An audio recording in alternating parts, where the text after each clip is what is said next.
यानंतर बातमी आहे गोंदिया जिल्ह्यामधून। गोंदियाच्या सडक अर्जुनी तालुक्यातील म्हसवानी डव्वा मार्गावरती नागरिकांनी धान रोपांची लागवड करून प्रशासन आणि लोकप्रतिनिधींना जाग करण्याचा प्रयत्न केला। 2005-06 मध्ये बांधण्यात आलेला हा रस्ता आज अक्षरशः मृत्यूचा सापळा बनलाय।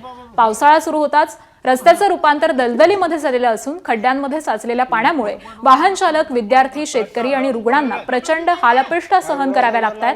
गेल्या अनेक वर्षांपासून या रस्त्याच्या दुरुस्तीची मागणी होत असताना देखील प्रशासन आणि स्थानिक लोकप्रतिनिधी केवळ आश्वासन मिळालं असल्याचा आरोप इथल्या ग्रामस्थांनी केलाय।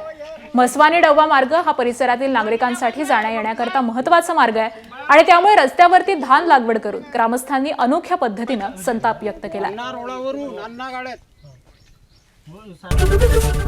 एबीपी माझा, उघडा डोळे बघा नीट।